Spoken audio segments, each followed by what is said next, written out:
Hello दोस्तों, उम्मीद करती हूँ आप लोग अच्छे होंगे। लाडली एक छोटे से गांव में रहती थी। लाडली बचपन से ही साहसी और निडर थी। लाडली के बाबा भी लाडली के हौसलों को बढ़ावा दिया करते थे।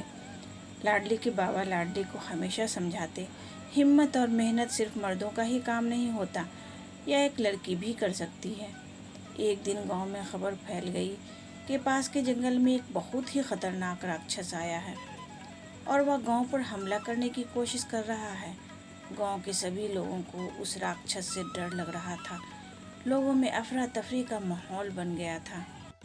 सभी लोग आपस में बातें करने लगे कि उस राक्षस से कैसे निपटा जाए, पर इसका हल नहीं निकल पा रहा था। तभी लाडली ने यह तय किया कि अब वो पूरे गांव की हिफाजत खुद करेगी। वह अपने बाबा के पास गई और उनसे उस राक्षस से लड़ने की ख्वाहिश जाहिर की। उसके बाबा अपनी बेटी की बहादुरी और हिम्मत को देखकर बहुत खुश हुए और फिर लाडली ने राक्षस से लड़ने की तैयारी शुरू कर दी। कई दिनों तक लगातार दिन रात मेहनत की।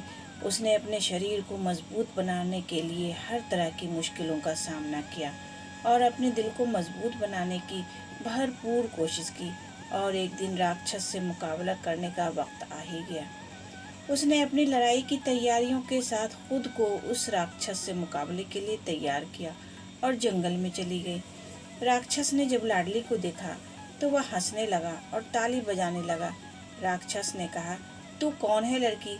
मैंने कई लोगों को हराया, लेकिन एक लड़की को पहली बार देख रहा हूँ जो मेरे सामने खड़ी हो रही है।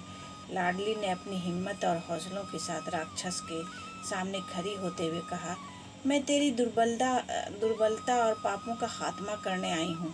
लाडली जानती थी कि यह लड़ाई सिर्फ शारीरिक बल ही नहीं बल्कि हौसला और अक्ल की भी है। लाडली ने राक्षस के सामने उसके सभी बुरे कामों को गिनाया और इसे इंसानियत के लिए काम करने की गुजारिश की।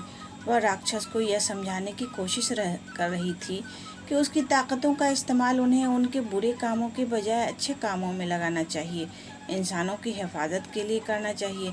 राक्षस लाडली की बातों को सुनकर सोचने लगा और उसका दिल बदलने लगा। उसने लाडली से कहा, मैं तुम्हारी बात समझ गया, अब मैं कोई बुरा काम नहीं करूँगा। राक्षस ने गांव के लोगों से माफ़ी मांगी और वादा किया अब वह उनकी हिफाजत करेगा और किसी का नुकसान नहीं करेगा। लाडली ने अपनी बहादुरी और अक्लमंदी से न सिर्फ अपने गांव की हिफाजत की बल्कि उसने गांव की लड़कियों को उसने सिखाया कि छोटी सी लड़की भी बड़े बड़े मुश्किलों का सामना कर सकती है और अपने मजबूत इरादों से कुछ भी हासिल कर सकती है। यह कहानी हमें सिखाती है कि हमारी ताकतों का सही तरीके से इस्तेमाल हमें कामयाबी की ओर बढ़ने में मदद कर सकता है। तो दोस्तों, उम्मीद करती हूँ यह कहानी आपको पसंद आई होगी। इस कहानी पर आपकी क्या राय है हमें कमेंट करके ज़रूर बताएं। कहानी पसंद आई हो तो लाइक और शेयर करना बिल्कुल भी ना भूलें।